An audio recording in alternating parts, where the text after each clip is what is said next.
ये बात कही गई है कि अगर तुमको इस्लाह करनी है माशरे की तो किसी और की बात मत मानो, बल्कि तुम्हारे पास जो तुम्हारे शास्त्र हैं, तुम्हारे धार्मिक पुस्तक हैं, उनको पढ़ना, उनको फॉलो करना, दैट इज वेरी कंपल्सरी, तुम्हारे लिए जरूरी।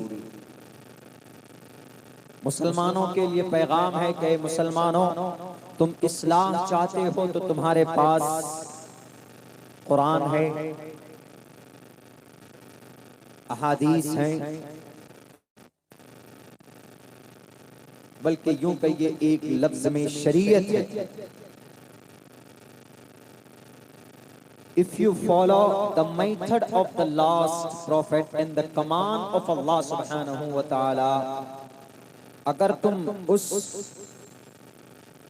नबी की तरीके और अल्लाह के फरमान के मुताबिक जिंदगी गुजारोगे, तुम्हारे 24 घंटे कुरान और सुन्नत के मुताबिक अगर गुजरे तो यकीनन तुम कामयाब हो, तुमको कोई दिक्कत, कोई परेशानी नहीं। जब जब मुसलमान अपनी शरीयत को, अपनी आखिरी किताब कुरान के अहकामात को पसे पुश्त डालता है, नजरअंदाज करता है, सुस्ती करता है, केयरलेसी का इजहार करता है, तो तब बुराई जन्म लेती। यही चीज हिंदू समाज के शास्त्रों के अंदर ये बात बताई गई। जब जब तुम अपने शास्त्र को छोड़ोगे, जब तुम अपने एवं ब्रह्मा द्विशो जही, जब तुम अपने ब्रह्मा के संविधान को छोड़ोगे, अथर्ववेद का एक श्लोक है, एवं ब्रह्मा द्विशो जही, जही का मतलब मारना, कत्ल करना। एवं ब्रह्मा, जो इंसान ब्रह्मा यानी ब्रह्मा का मतलब ईश्वर, ब्रह्मा द्वेष दुश्मनी करता है, रंजिश करता है, नहीं मानता है, जही उसको मार दो, उसको कत्ल कर दो। यहाँ पर यह है, यहाँ नहीं हो सकता, वो दुनिया के अंदर एक सच्चा मनुष्य नहीं हो सकता। मैं इसलिए बात कर रहा हूं, मुझे खास टॉपिक पे बात करनी, इंसाफ के ऊपर बात करनी है, अदल के ऊपर बात करनी। त्योहार हो, मुसलमानों का त्योहार आता है तो कुरान और शरीयत के खिलाफ, हिंदुओं का त्योहार आता है तो शास्त्र के खिलाफ, मुसलमानों की ईद आती है तो कुछ न कुछ इसके अंदर खुराफात। बंगाल की तरफ चले जाएं आप, कुछ इलाके में बाज़ाब्ता गवर्नमेंट के जरिए से, सरकार की तरफ से, सीएम की तरफ से कंपनसेशन दिया जाता है, कुछ पैसे दिए जाते हैं, 10,000 5,000 रुपए। किस लिए? ईद की खुशी में ये लोग डीजे साउंड बजवाएंगे और ईद की नमाज अदा करने से पहले वहां पर स्टेज सजाते हैं, साउंड इंस्टॉल करते हैं और फिर उसमें गाना, डिस्को, डांस। वो कहते हैं कि खुशी मनाने की बात कही गई तो दिल भर कर, जी भर कर खुशी मनाएंगे। खुशी मनाओ, लेकिन नबी के तरीके के मुताबिक, सीएम के तरीके के मुताबिक नहीं, अपने पंचायत के मुखिया को खुश करने के लिए नहीं, बल्कि वो तुम्हारे ईमान को बेचकर पैसा लेकर आया।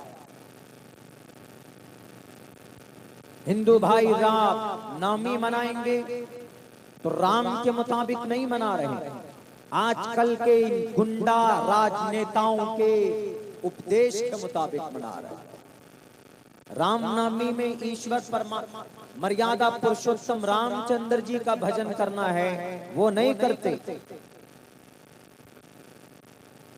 नारा लगाएंगे, मस्जिद में जाकर मिंबर पर खड़े होकर, मीनारे पर खड़े होकर वो भगवा लहराएंगे और नारेबाजी करेंगे।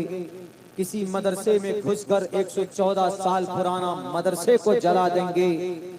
कुरान करीम रखी हुई, कुरान के मुसव्वदे किताबें रखी हुई होती, उनको जला देंगे, 4-5 हजार किताबें जला देंगे और यूं कहेंगे कि हमारा ये त्योहार है, रामनवमी है।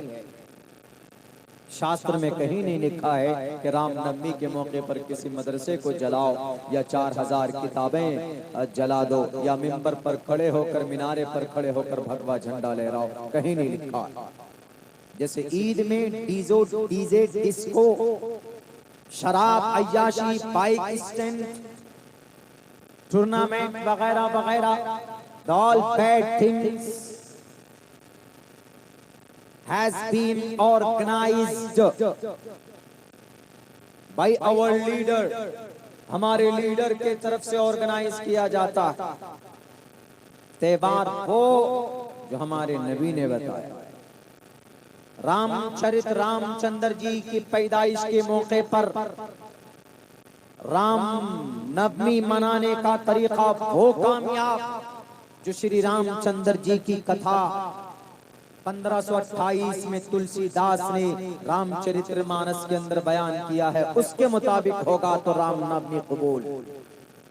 ईद नबी की सुन्नत के मुताबिक अगर होगी तो तुम्हारा ईद का अमल कबूल, नहीं तो लाख जुलूस निकाल लो, चीख लो, चिल्ला लो, इसी दुनिया में तुम सिर्फ कुछ दिखा पाओगे, मरने के बाद ईश्वर के पास, अल्लाह के पास कुछ नहीं मिलने वाला। मेरे भाइयों, तरह तरह के इल्जामात लगते हैं हमारे माशरे, हमारी शरीयत के ताल्लुक से। कमी हमारी होती है, खामियां हमारे अंदर है, जिसको देखकर अगयार को एलिगेशंस लगाने का, उनको एतराज करने का मौका मिल जाता। मिसाल के तौर पर आजकल एक आंधी आई हुई, आज इस मस्जिद को, कल उस मदरसे को, परसों उस ईदगाह को टारगेट कर रहे हैं। किस लिए? कि इन मस्जिद को,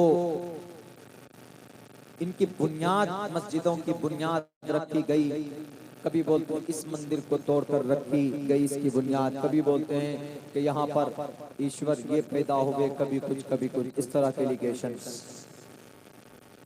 बिल्कुल गलत बात। इस्लाम में उलमाए किराम बैठे हैं,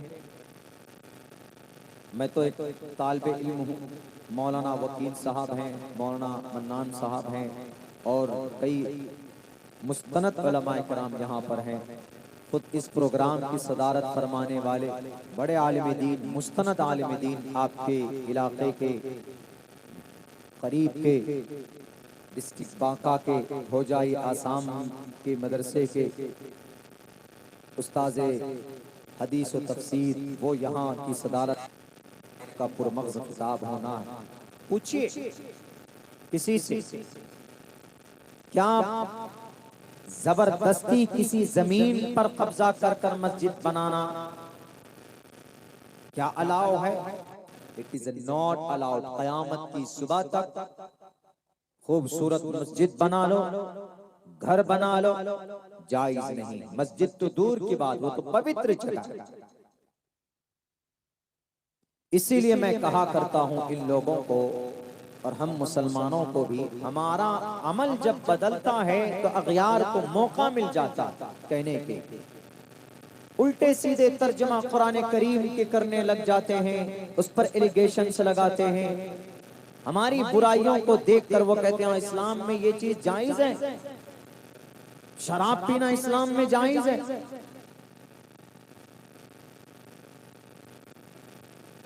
इसलिए मुसलमान शराब पीते हैं, कसरत के साथ शराब पीते हैं, क्योंकि हम पीते हैं कसरत से, तो इस्लाम पर एक एलिगेशंस लगाया जाता है। हमारे अंदर तब्दीली की बड़ी सख्त जरूरत है। हमारा यकीन और विश्वास इस बात पर है, अगर आप किसी बादशाह को देखकर इस्लाम पर आपका जजमेंट आता है। अभी एक बहुत बड़े स्वामी देवकीनंद जी ऐसे ही नाम है उनका। उन्होंने कहा कि भारत के मुसलमानों से हम कहना चाहते हैं कि हमको 3 जगह दे दीजिए, हम तुम्हारे लिए 300 मस्जिद बनवा देंगे। Is it possible? कौन कौन सी जगह? अयोध्या दे दीजिए, काशी दे दीजिए, मथुरा दे दीजिए, हम तुमको 300 मस्जिद बनाकर दे देंगे। क्यों जी? उनका मकसद ये है कहने का कि इन तीनों जगहों के ऊपर तुम्हारे बादशाहों ने कब्जा कर कर मस्जिद तामीर की है, इसीलिए हमारे परमात्मा यहाँ पैदा हुए, मर्यादा पुरुषोत्तम पैदा हुए, और काशी के अंदर विश्वनाथ जी पैदा हुए, मथुरा में कृष्ण जी पैदा हुए, वहां पर जो तुम्हारी जामे मस्जिद है मथुरा में उसको भी तुम तोड़ो, इसलिए कि हमारे कृष्ण जी को जगह नहीं मिल रही है, हम उनको स्थापित करना चाहते हैं। वो घूम रहे हैं, इधर उधर भटक रहे हैं, वो तो परमात्मा है। परमात्मा तो सबको जमीन देता है, उसको क्या जरूरत पड़ी जमीन लेने की? देवकीनंद स्वामी जी, आलोक उपनिषद में साफ कहा है कि ईश्वर परमात्मा वो होता है जिसको जगह की जरूरत नहीं पड़ती। न देवा मुरच्छलाम्या न कास्ते विदते द्यो न पाषाणे न मुर्नमे बाबुहि देवस्तस्मादुका बाबुहि कारणम। क्या कहा इस मंत्र में? परमात्मा को स्थापित होने के लिए लकड़ी की जरूरत नहीं है, पत्थर की जरूरत नहीं है, कंकर की जरूरत नहीं है, ईंट की जरूरत नहीं है। फिर कैसे बोलते हैं आप कि नहीं, कृष्ण जी की स्थापना के लिए उनको हम पुनर्वास करना चाहते हैं, और इन तीनों जगहों पर बादशाहों ने तलवार के आधार पर इन मनादिर को तोड़कर मस्जिदें तामीर की है। एक बात सुन लीजिए, एतराज करने वाले, इस्लाम में अल्लाह तबारक व तआला का कुरान करीम के जरिए पैगाम है। साफ लफ्जों में रब कहता है, या अय्युहल्लज़ीना आमनू कूनू क़व्वामीन बिल क़िस्त शुहदा लिल्लाह। जमीन पर बसने वाले ईमान वालों, हमारे जिंदगी, हमारे सामने हमारे ये बादशाह ऐसे नहीं है कि हम इनको फॉलो करें। हम अगर किसी की इक्तिदा कर सकते हैं इस जमीन पर नबी के बाद तो वो अंबिया के बाद तो वो सहाबाए किराम हैं, असहाबी कन्नुजूम बिअय्यिहिम इक्तदैतुम इहतदैतुम। हजरत अबू बकर सिद्दीक की हम इक्तिदा करेंगे, उमर फारूक को हम मानेंगे। हजरत उमर फारूक ने अपनी जिंदगी में 22 लाख मुरब्बा मील के इलाके में हुकूमत की, बल्कि इस्लाम को सरबलंदी अगर किसी ने दी है तो उमर फारूक रज़ी अल्लाह तआला अन्हु ने दी। 10 साल 6 महीने 10 दिन, तकरीबन 10.5 साल तक उमर फारूक रज़ी अल्लाह तआला अन्हु ने हुकूमत की इस जमीन पर, इस दुनिया पर। इराक को, ईरान को, मुल्क शाम को, मिस्र को, लबनान को 22 लाख मुरब्बा मील के इलाके को फतह किया, 900 जामे मस्जिद बनवाई, और तकरीबन 3600 आम मस्जिदें उन्होंने उसकी बुनियाद डाली। कोई माए कलाल नहीं बता सकता है कि उमर फारूक रज़ी अल्लाह तआला ने किसी मंदिर को तोड़कर वहां पर मस्जिद तामीर की है। बताओ, दिखा दो। देवकीनंद जी, औरंगजेब ने ज्ञानवापी मस्जिद काशी विश्वनाथ की मंदिर को तोड़कर बनाया। गलत हिस्ट्री। 1977 की वो एमपी की रिपोर्ट पढ़ो, जिन्होंने ये कहा कि काशी विश्वनाथ की मंदिर को औरंगजेब ने बनाया है, तोड़ा नहीं है, बल्कि ज्ञानवापी मस्जिद का पानी और उसका फाउंडर औरंगजेब से पहले कौन? शाहजहां। शाहजहां से पहले कौन? जहांगीर। जहांगीर से पहले कौन? इस जमीन पर जलालुद्दीन मोहम्मद अकबर। मोहम्मद अकबर के जमाने में भी वो मस्जिद वहां पर थी। एक बड़े एक कुतुब और एक सूफी इस्लाम, वो आदमी वहां पर जुमे की नमाज पढ़ाया करता था। बल्कि औरंगजेब ने तो काशी विश्वनाथ की मंदिर की तामीर की, उसको बनाया। हिस्ट्री क्या है मैं बता देता। एक मौके पर औरंगजेब दिल्ली से कलकत्ता के लिए रवाना हो गए। जब वो काशी बनारस पहुंचते तो वहां पहुंचने के बाद एक पूजा का समय चलता। जब एक मुल्क का, एक इलाके का रहबर और रहनुमा चलता है, सीएम या पीएम चलता है, तो कौम के लोग, समाज के लोग इंतजार में होते हैं, उम्मीद लगाए बैठे होते हैं कि हम इनकी जियारत करना चाहते हैं, हम मिलना चाहते हैं। तो उन्होंने कोशिश की, उस इलाके के जो राजा थे, हिंदू राजा, उन्होंने कहा कि औरंगजेब रहमतुल्लाहि अलैह, हम आपसे विनती करते हैं, गुजारिश करते हैं कि आप हमारे वाराणसी में रुकें, आप हमारे बनारस में रुकें। क्यों रुकें जी? क्योंकि समाज की बेटियां पूजा कर रही हैं, सड़कें जाम हैं, आप इज्जत के साथ रहें, आप मेहमान बने, हम आपके मेहमान नवाज हैं, 2 दिन के बाद यहाँ से आप रुखसत होंगे। औरंगजेब ने कहा ठीक है, I decided and to stay here for 2 days। 2 दिन के लिए उन्होंने फैसला किया कि हम यहाँ पर रुकने के लिए तैयार। वहां पर पूजा, गंगा स्नान, समाज की बेटियां पूजा कर रही थी। 2 बेटी पूजा करने के लिए मंदिर में जाती। कहां? काशी विश्वनाथ की मंदिर में। विश्वनाथ के मंदिर में पूजा के बाद सारी औरतें अपने घर पहुंच जाती। ये वाकया पर और पत्थर एक किताब है, 1977 का एक एमपी डॉक्टर है, नाम भूल रहा हूं, पिछली स्पीच में उनका नाम शायद आपको सुनने को मिलेगा। उन्होंने अपनी किताब के अंदर इस वाकये को जिक्र किया है। ऑथेंटिक बात है, कोई फेसबुक व्हाट्सएप की कोई स्टोरी नहीं है, बल्कि इसके ऊपर रिसर्च करके पेश किया जा रहा है आप लोगों के सामने। उन्होंने कहा, औरंगजेब ने कहा कोई बात नहीं। औरंगजेब रुके, औरतें नहाकर गंगा स्नान कर, लेकिन 2 बेटी समाज की 2 औरत नहीं पहुंच पाई। तो गांव के लोगों को चिंता और फिक्र हुई कि हमारी 2 बच्चियां कहां हैं। उनको ढूंढते हैं, औरंगजेब तक खबर पहुंचती। औरंगजेब खुद अपने पर्सनल बॉडीगार्ड को भी लगाते हैं कि देखो 2 बेटी कहां है। अगर औरंगजेब जालिम, मुतशद्दिद और फिरका परस्त होता तो औरंगजेब एक मुसलमान होकर एक हिंदू 2 बेटी, कोई भी बेटी के लिए फिक्र नहीं करता। देवकी नंद जी, आपको शायद इतिहास नहीं है, निकाल दो एनसीईआरटी की बुक से, मुगल दरबार को कोई फर्क नहीं पड़ता।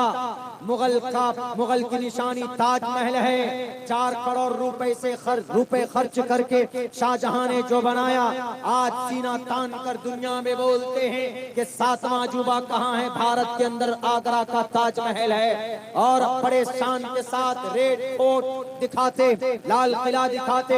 एनसीईआरटी की बुक से आप उन हिस्ट्री को निकाल